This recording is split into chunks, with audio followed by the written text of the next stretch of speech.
各位朋友，你見過撿錢的，你見過撿罵的嗎？你見過撿罵的，你見過撿爹的嗎？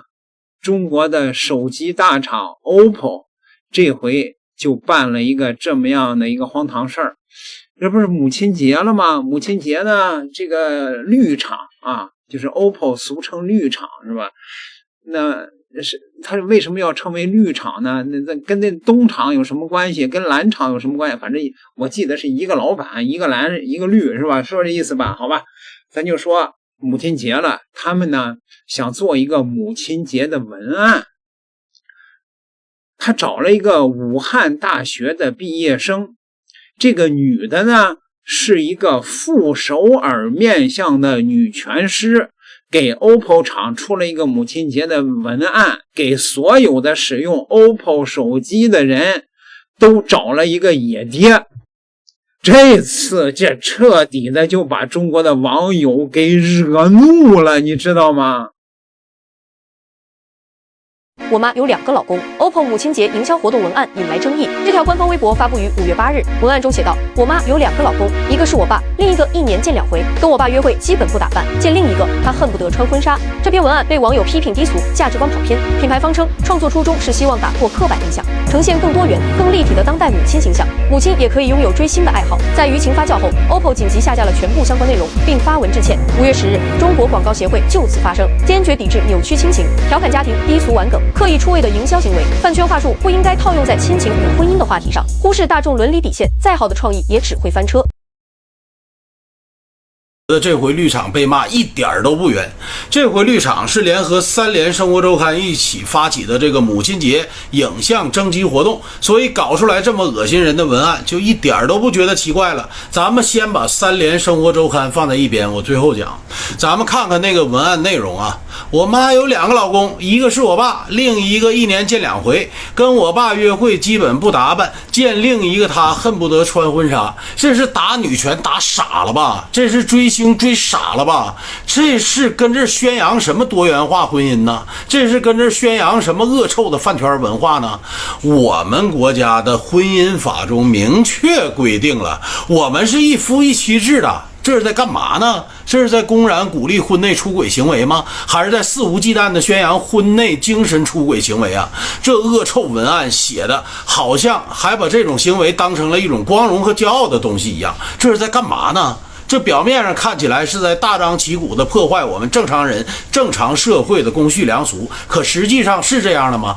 他這更是在醜化我們心中母親的形象啊！而且咱們往深裡琢磨，這是在公開挑釁我們中國人家庭倫理觀念呢，這更是在炮製婚姻焦慮啊！用這種惡臭的文案來搞營銷，你們是在幹嘛呀？我操哎！你們都幹嘛呢？哎呦我幹嘛呢？你們都在幹嘛？寫文案給我寫好了呀！你敢下黑手？這事兒發酵到現在已經算是負面輿情了，但是我萬萬沒想到綠廠的回應硬生生的把這事兒搞得跟連續劇似的。綠廠說什麼？說我們的創作初衷是希望打破刻板印象，呈現更多元更立體的當代母親形象。母親可以熱愛馬拉松，可以沉浸文字創作，也可以擁有自己的追星愛好。就這玩意兒是誰寫出來的呀？我都納了悶了，是誰不讓母親跑馬拉松了？誰不讓母親搞文字創作了？誰不讓母親追星了？這跟這無病呻吟個錘子啊！我們中國女性的地位有多高，你們不是不知道啊，那還跟這制造什麼輿論撕裂啊，還搞什麼男女对立啊？誰不讓母親追星了？那咱們的追星就非要把家裡的另外一半給放在一邊，自己跟個哈皮一樣穿上婚紗去追星嗎？那不叫追星，那叫腦殘。然後上面我不是說了嗎？這破事整的跟連續劇一樣。果不其然，這事兒就到這兒還沒完呢。有網友扒出來了，這個文案的負責人畢業於武漢大學，然後武漢大學又蹦出來光速切割，這一層又一層的 buff 疊滿了。現在這個事兒到這個地步，怨得了網友嗎？刻板印象不還是你們这几方自己造出来的吗？然而最重要的我还没提，我就是想放在最后。本期视频最开始我提到了三联生活周刊，这回这个事儿不是绿场联合他们一起整出来的吗？那三联生活周刊是什么媒体啊？那臭名昭著的极端女权，被全网封号的王慧玲，被三联生活周刊多次进行了深度报道。宣扬断亲论调的是三联生活周刊，宣扬全职儿女鼓励躺平的还是三联周刊，说拉黑父母的是他们，渲染家庭矛盾，将极端个案普遍化，加剧社会焦虑的，这全都是他们干过的好事啊。哦，对了，他們還多次深度專訪那個名叫上野千鶴子的老妖婆，這哪裡是深度專訪啊？我覺得應該叫深度洗白。我的天哪，我寫到這兒我自己都害怕了。這些 buff 疊加在一起，出事兒才是正常的，不出事兒那才是不正常的。說真的，咱們的言論還是太包容太自由了。網友同志們，你們有什麼觀點和看法？評論區裡告訴我。你看看把這中國網友都給氣的啊！你看看把老吳給氣的，確實是能寫出這樣的，給每一個 OPPO 的手機用戶找了個野爹這樣的文案的人，那不是一般人吶，不是一般人吶，武漢大學畢業的。你看這個長相你就知道了，這是典型的不首爾的面相。不首爾面相呢，只能打女權，為什麼呢？因為他掛到牆上辟邪，掛到牆頭避孕，對吧？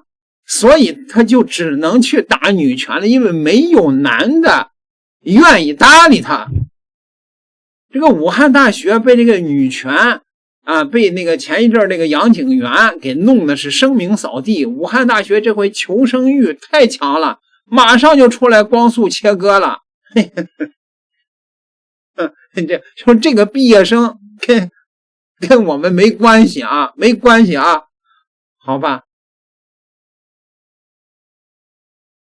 OPPO 文案團隊天塌了，原以為道歉一發，精選一開，熬一熬這個事情就過了，沒想到武漢大學跳臉開大，一波罕見的光速切割，把 OPPO 母親節文案事件的性質抬到了一個全新的高度。先說結論，這次 OPPO 翻車本質上是拿小圈子亞文化的梗來挑戰社會主流價值觀。廣告協會、武漢大學等機構紛紛下場，我們就能看明白，這個事情已經不是企業宣發失誤這麼簡單。OPPO 今年的母親節兩個老公文案一拿出來，我就知道這幫策劃太懂互聯網了，他們知道飯圈梗自帶傳播力，也知道母親節賽道內卷，用反套路更容易出圈。從流量邏輯上看，這一條文案精準踩中了當前互聯網所有的爆款公式，節日熱點、身份反差、圈層衝突、情緒密碼，這一定是資深社交媒體營銷團隊的手筆。從業務邏輯上講， OPPO 團隊絕對是行業裡的高手，但他們忘記了一件最基本的事情，小圈子的梗只能在小圈子裡玩。叫偶像老公在飯圈裡是情緒，在公共領域裡就是倫理炸彈。飯圈你還叫偶像老公，那是他和他愛豆之間的事情，是小圈子裡的黑話。不論飯圈的組織動員能力有多強，流量炒作能力有多高，相比14億人的日常生活，這依然是一個亞文化的小圈子。亞文化可以承載，可以繁榮，但它的前提是什麼？是圈地自萌，把它從小圈子裡拽出來，扔進主流價值的廣場上，還指望所有人去給他鼓掌，那就是純純挑釁了。武大今天的聲明也很有意思，大學對於畢業生的態度一般是功利的，功成名就，你就是傑出校友，默默無聞就查無此人，很少會主動把一個畢業生的負面往自己身上扯。但武大這次不僅發了聲明，措辭還極其嚴厲，有點古典文化審判的意味。為什麼？兩個原因。首先，過去一段時間武大在公共事件裡的形象大家心裡都有數，這次能主動跳出來切割，至少說明現任管理層對於公共倫理和教書育人是有清晰底線的，這是在向全社會表態，我們的畢業生可以進企業賺錢，但不能拿我們教的文字功夫去消解社會共識。第二個也是更重要的，他們的警惕反向證明了一件事，就是挑戰主流價值、冒犯公序良俗的流量密碼，已經不是發個道歉就能了事的級別了。根據武大的聲明，創作者於某在校是個救助老人的優秀學生，一個好孩子變成寫出我媽有2個老公的策劃人，這個轉變本身就是問題。整個團隊都在算計這條文案能帶多少互動，卻沒有人在意社會責任4個字，因為生活經驗確實告訴他們，目前的大環境是縱容冒犯和挑釁的。不过倒霉的是，他們趕上了一個節點，就是上層管理的反應機器已經開始運轉。武大發聲明，廣告協會下場批評，其實是一個明確的信號，標誌着那些依靠冒犯和挑釁主流價值來博流量的玩法，即將迎來更加嚴厲的處置。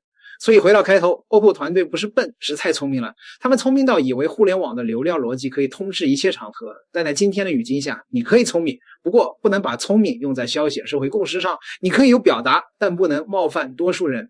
聰明人幹了蠢事，比笨蛋幹了蠢事更危險，因為笨蛋最得犯小錯誤，聰明人卻可能闖大禍。但問題是，即便有 OPPO 這個前車之鑑，下一家聰明的品牌會吸取教訓嗎？你見過了剪爹的，你也見過了剪罵的，這個事情一出來，哎，你看了嗎？這個封面新聞跳出來了，什麼華西都市報一個地方報紙跳出來為這個女的打抱不平，說這個武大呀，你不應該對校友施加雙重傷害呀，他的文案翻車了，你就不應該對他割袍斷義了呀。與武漢大學啊，這個就他那個意思，就武漢大學你這是在落井下石嗎？結果這個封面新聞這一跳出來，鋪天蓋地的網友啊對他進行臭罵呀。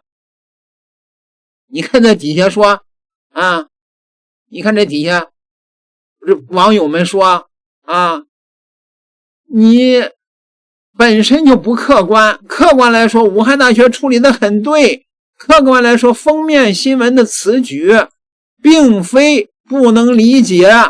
近年來國內新聞學頻頻捲入了輿論爭議，某些媒體對任何可能波及自身的輿情都保持着高度敏感的態度。哎，說好家伙，說你這個怎麼回事？你們難道也是女權嗎？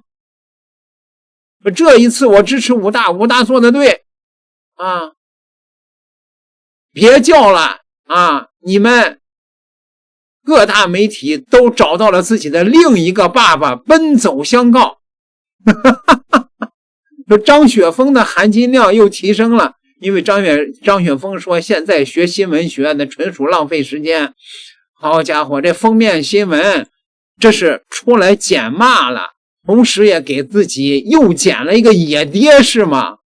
沒見過這麼蠢的。點個訂閱吧，咱們下期再聊。